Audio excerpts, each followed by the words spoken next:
اللہ کے بغیر بھی تقریر ہو جائے. سبحان اللہ. علی وہ ہے اور کعبہ جس کا احترام کرے. سبحان اللہ. فاطمہ وہ ہے جس کا استقبال نبیوں کا امام ہے. سبحان اللہ. حسن وہ ہے خدا جنت جس کے نام کرے. اور حسین وہ ہے جس کا کٹا کے بھی تلاوت کرے. سبحان اللہ. حضرت سید اعظم بے شمار حمد و ثنا اس خالق کائنات کے لیے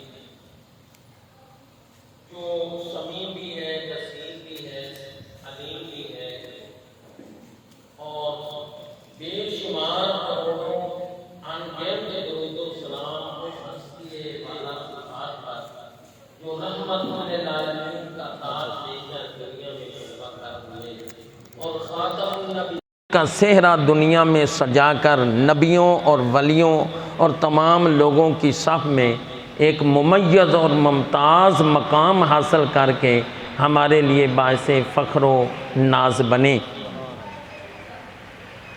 مجھے اس محفل کی صدارت پیر طریقت رہبر شریعت عالم باعمل فاضل جلیل الوالد و سر لابی کے مشتاق اور مصداق جناب قبلہ صاحبزادہ مفتی ابن مفتی علامہ ابن علامہ اور مدرس ابن مدرس پیر ابن پیر رہبر ابن رہبر مربی ابن مربی اور محسن اہل سنت ابن محسن اہل سنت جناب صاحبزادہ محمد ضیاء المصطفیٰ صاحب، انہوں نے حکم دیا اور حکم بھی انہوں نے بڑے عجیب انداز میں دیا، وہ بھی میں آپ کو سنا دیتا ہوں. قبلہ بابا جی سرکار رحمۃ اللہ علیہ، میں تو اپنے آپ کو یہی کہتا ہوں کہ میں ان کے نوکروں اور خادموں اور ان کے بیٹوں میں شامل ہوں، مگر یہ مجھے فرمایا کرتے تھے مولانا آپ ہمارے چھوٹے بھائی بھی ہیں اور آپ ہمارے یار اور سجن اور دوست بھی ہیں. بابا جی کے ساتھ بہت پرانا تعلق ہے اور ان کی ظاہری زندگی میں 11ویں شریف کا جو آخری پروگرام وہ ماہ رمضان المبارک کا ہے، اور میرے لیے یہ ایک حسن عقیدت و محبت ہے. وہ موصوف جو جا رہے ہیں نا مولانا عبید اللہ صاحب اجملی، انہوں نے مشورہ دیا بابا جی کو، جی مولانا غلام یاسین صاحب کو نا 11ویں شریف میں بلائی اور ان کا بیان سنی. اصل میں بات یہ تھی، اس جملے کا بھی شان نزول ہے، وہ بھی سنا دیتا ہوں کہ چند دن پہلے نا 75 چک میں کوئی پروگرام تھا، وہاں میں نے بیان کیا، ان کو کوئی میرا بیان اچھا لگ گیا. انہوں نے پھر بابا جی کو مشورہ دیا، تو بابا جی کے ساتھ تو میرے دوستانہ اور عالمانہ اور درویشانہ اور دیرانہ تعلقات تھے. تو بابا جی نے مجھے حکم فرمایا. تو یہ 11ویں شریف ماہ رمضان المبارک کی ان کی ظاہری زندگی کا آخری پروگرام تھا، اور اس میں خادم بطور خطیب اور واعظ موجود تھا. تو اس نسبت سے پیر صاحب نے اپنے والد گرامی کی اس پرانی یاد کو تازہ کرنے کے لیے، ورنہ بھائی میرے پاس تو نہ شکل ہے، نہ عقل ہے، نہ صورت ہے، نہ سیرت ہے، نہ علم ہے، نہ کردار ہے، نہ گفتار ہے. تو اس سلسلے میں اس پرانی مناسبت اور اس پرانے تعلق کی بنا پر میں اور آپ حاضر ہوئے ہیں. میری دعا ہے اللہ آپ کی اور میری اس حاضری کو قبول فرمائے. اس وقت روزے دار کا بولنا بھی مشکل ہے، مگر سائیں بلانے والے بلا بھی لیتے ہیں. ٹھیک ہے، جب اللہ والوں کا اور روحانیت والوں کا ذکر کیا جاتا ہے نا، تو ان کے صدقے کوئی پھکا کچا روحانیت کا بولنے والے کے اندر بھی رب کائنات عطا فرما دیتا ہے.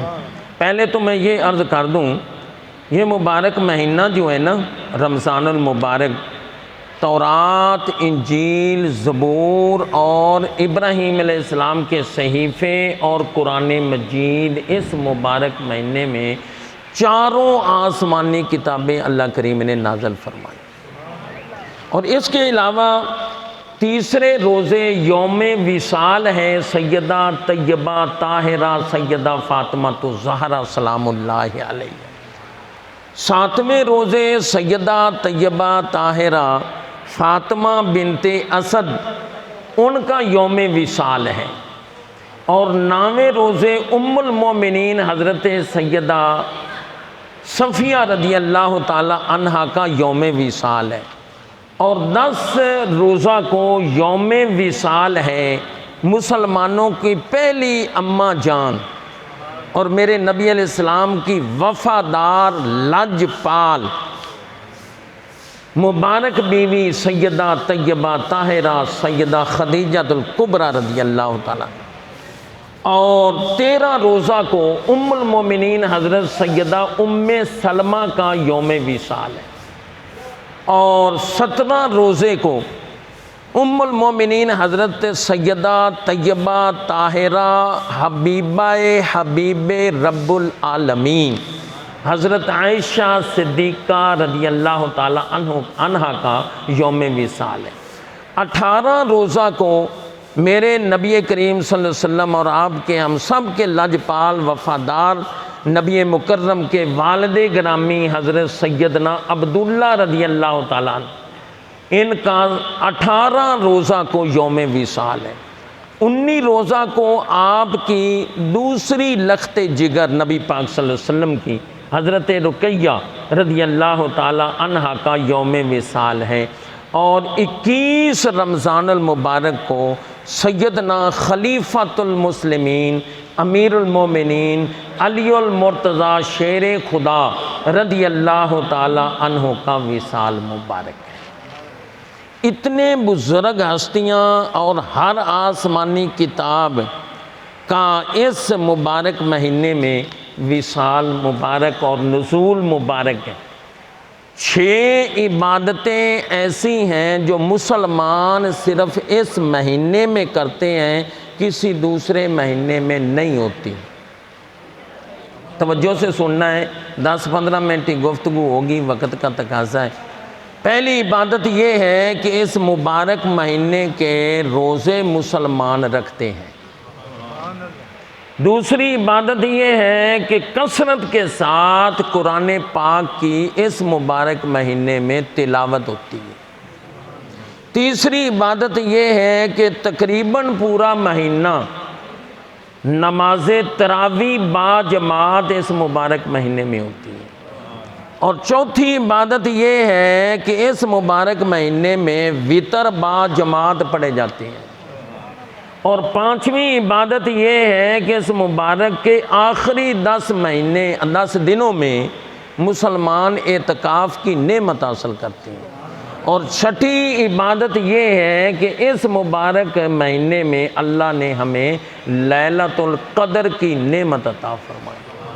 اور 7ویں نعمت خاص طور پر عبادت نہیں، نعمت، میں نے لفظ موڑ لیا ہے، موڑ کٹ لیا ہے، ذرا توجہ سے بیٹھنا۔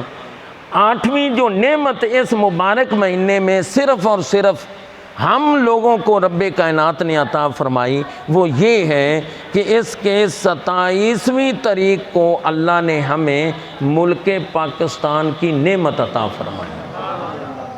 یہ 8 نعمتیں میں نے آپ کو مختصر وقت میں بغیر تمہید کیے اور بغیر وقت ضائع کیے عرض و گزارش کر دی ہیں۔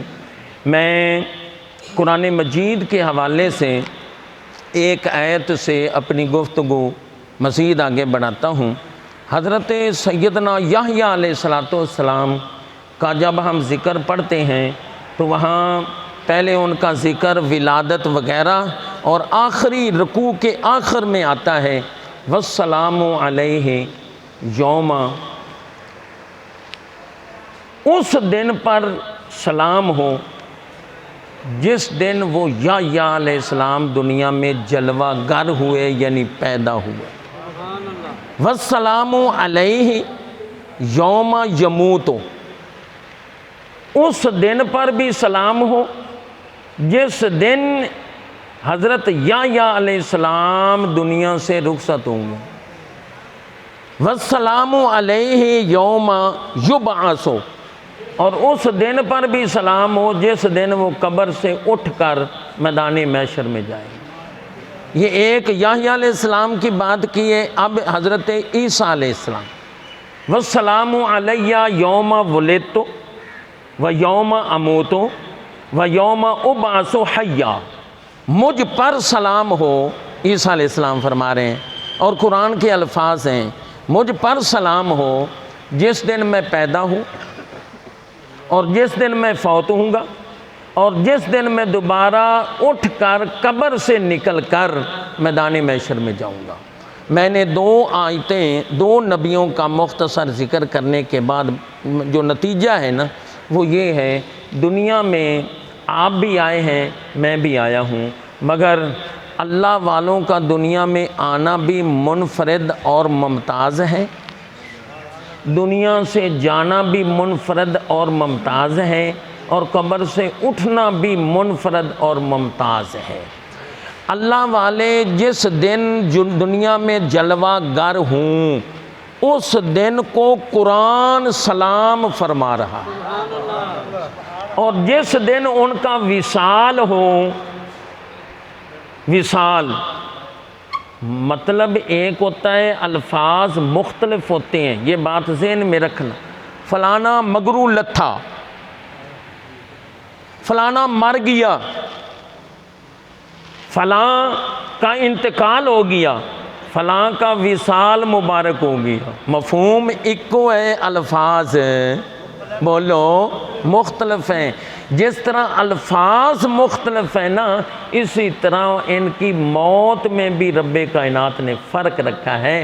اللہ والے جس دن پیدا ہوں، اللہ اور قرآن اس دن کو بھی سلام عطا فرماتا ہے، جس دن ان کا وصال ہوتا ہے اس دن کو بھی قرآن سلام عقیدت و محبت عطا فرماتا ہے۔ یہ اللہ والوں کی نسبت ہے۔ آنے والے دن کی نسبت، وہ دن بھی متبرک، جب دنیا سے چلے جائیں تو وہ دن بھی متبرک ہو جاتا ہے۔ اسی لیے اللہ کے نیک بندے جس دن میں وصال فرماتے ہیں اس کو ہم عرس مبارک کہتے ہیں، عرس مبارک۔ حضور سیدنا غوث اعظم شیخ عبد القادر جیلانی، محبوب سبحانی، قندیل نورانی، حسنی حسینی، آپ کی ولادت ہوئی یکم رمضان المبارک۔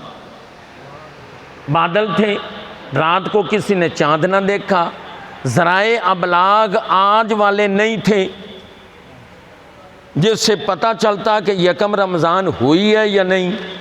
اس وقت کے صاحب نظر و قلب و انوار بزرگ کے پاس لوگ گئے، جی روزہ رکھیں یا نہ رکھیں۔ یہ روایت دو بزرگوں کے بارے مشہور ہے، ایک زہد الانبیاء حضور گنجشکر سبحان اللہ، اور دوسرے شہنشاہ بغداد شیخ عبد القادر جیلانی رحمۃ اللہ۔ ان کا بھی یکم رمضان کو ولادت ہے، ان کی بھی ہے۔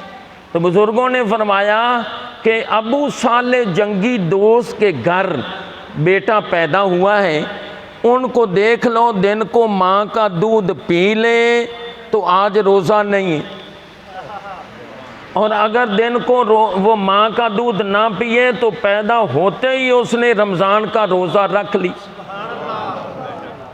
یہ ہے معیار۔ جب اللہ والوں کی پیدائش کے پہلے دن ہی عبادت و ریاضت کا یہ حال ہو جاتا ہے، حالانکہ شریعت کی وجہ سے ایسے بچے پر روزہ فرض ہے، بولو، نہ نماز فرض، نہ روزہ فرض، نہ زکوٰۃ فرض، بلوغت کے بعد یہ سارے احکام آتے ہیں، مگر اللہ والوں کا میں نے ابھی عرض کیا ہے، دنیا میں آنا بھی انوکھا ہے، دنیا سے جانا بھی انوکھا ہے۔ اور یہ میں بات عرض کر دوں، کل ترمذی شریف کے حوالے سے میں مطالعہ کر رہا تھا، انہوں نے حاشیے میں ایک حدیث پاک مسند امام احمد کے حوالے سے نقل فرمائی، اذا یوزع الرجل فی القبر، جب قبر میں آدمی کو رکھا جاتا ہے تو ہوتا کیا ہے، جاء الصدقۃ من جانب الرجل والصلاۃ من جانب یمینہ والصوم من جانب یسارہ والقرآن من جانب راسہ۔ سبحان کہ جب قبر میں انسان کو رکھا جاتا ہے، اس انسان سے مراد ہر انسان نہیں، اگلا میں ترجمہ کروں گا آپ سمجھ جائیں گے اس انسان سے مراد کون سا انسان ہے۔ وقت تھوڑا ہے، میں بلا تمہید ہر بات آپ کے پیش کر رہا ہوں۔ جب انسان کو رکھا جاتا ہے، اللہ اکبر، صدقہ اس کے پاؤں کی طرف آ جاتا ہے، جو اس نے دنیا میں صدقہ کیا ہے وہ اس کے پاؤں کی طرف آ جاتا ہے، اور جو اس نے نمازیں پڑھی ہیں وہ دائیں طرف آ جاتی ہیں، جو اس نے روزے رکھے ہیں وہ بائیں طرف کھڑے ہو جاتے ہیں، جو اس نے اللہ اکبر قرآن پڑھا ہے وہ اس کے سراندی کی طرف کھڑا ہو جاتا ہے۔ آپ مجھے یہ بتائیں، 4 کلاشن کوف لے کر پولیس والے ایک سراندی، ایک پواندی، ایک سجے تے ایک کھبے کھڑے ہون تے ایسے آدمی نو کوئی دوسرا آون والا نقصان دے سکے؟ بولو، یہ تو ہے نا جی دنیا کی مثال ہے۔ تو جہاں 4 حفاظت کرنے والے، ایک سجے پاسے، ایک کھبے پاسے، ایک پواندی تے ایک سراندی، اتنے حفاظت کرنے والے ہوں، اس کے پاس عذاب کہاں سے آئے گا؟ مگر یہ اس کے ساتھ ہوگا جو دنیا میں روزہ اس کے ساتھ وفا کرے گا جس نے دنیا میں روزے کے ساتھ وفا کی ہے، قرآن اس کے ساتھ وفا کرے گا جو دنیا میں جس نے قرآن کے ساتھ۔ جی تانوں چانن کر کے وکھا دے ماں، اجازت دیو جی، شیشہ وکھا دیں گے جی؟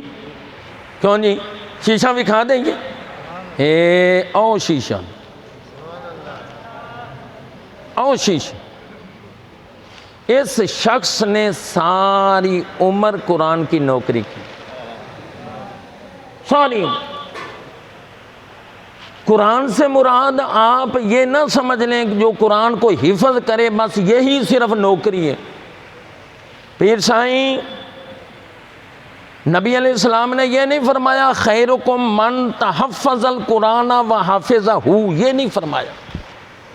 میں چیلنج سے کہہ رہا ہوں، مفتی اعظم کے پاس بیٹھ کر کہہ رہا ہوں، میرے نبی علیہ السلام نے فرمایا خیرکم من تعلم القرآن وعلمہ، تم میں سے بہتر وہ ہے جو قرآن کی تعلیم دے، قرآن کو سیکھے اور آگے سکھائے۔ تعلیم سے مراد صرف لفظوں کو رٹ لینے کا نام تعلیم نہیں، اس کو سمجھنا، اس کے رموز کو سمجھنا، قرآن کیا کہہ رہا ہے، قرآن کا مطلب کیا ہے، قرآن ہمیں ہدایت کیا دے رہا ہے، اس سے ہم نے ہدایت حاصل کیا کرنی، اس رکوع کا مطلب کیا ہے، صرف و نحو، اصول فقہ، اصول تفسیر، حدیث، یہ خدام علوم جتنے ہیں ساری عمر پڑھتے اور پڑھاتے ہوئے اور قرآن کی تعلیم سیکھتے اور سکھاتے ہوئے اس شخص کی گزر گئی۔ ایمان سے کہنا میں حوالہ اسی جگہ کا دے رہا ہوں جتنا قرآن یہاں پڑھا جا رہا ہے۔ قرآن کہتا ہے دنیا میں تو میرا ساتھ نہ چھوڑ، قبر اور آخرت میں میں تیرا ساتھ نہیں چھوڑا گا۔ قرآن اپنا وعدہ پورا کر رہے ہیں۔ ہاں جی، وہ حال بنا ہوا ہے، حفظ والے بچے وہاں پڑھ رہے ہیں، حدیث والے بچے یہاں پڑھ رہے ہیں۔ جس نے دنیا میں قرآن کو نہیں چھوڑا، آج قرآن بھی ان کو نہیں چھوڑ رہا۔ یہ پیغام آپ کے لیے اور میرے لیے بھی ایک بہت بڑا، میں تو ਹਾਲੀ ਉਹ ਸਟਾਰਟ ਦੇ ਵਿੱਚ ਹੀ ਹੈਗਾ ਸਾਂ ਤੇ ਜ਼ੋਰ ਵੀ ਹਾਲੀ ਨਹੀਂ ਲਾਇਆ ਵੀ ਜ਼ੋਰ ਵਾਲਾ ਵਕਤ ਹਾਲੀ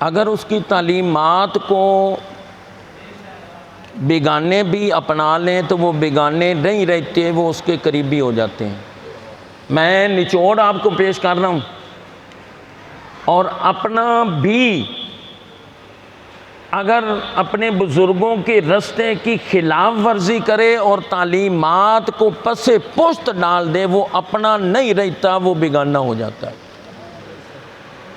ابو جہل، ابو لہب ایک ہی محلے میں رہنے والے، ظاہری طور پر نزدیک رہنے والے دور ہو گئے۔ سلیمان فارسی، بلال حبشی، صہیب رومی، ظاہری طور پر دور رہنے والے میرے نبی کے نقش قدم پر چلتے ہوئے حضور کے قریب ہو گئے۔ کچھ لوگ نزدیک رہ کر بھی دور ہوتے ہیں، کچھ دور رہ کر بھی نزدیک ہوتے ہیں۔ آؤ یہی میرا میسج ہے۔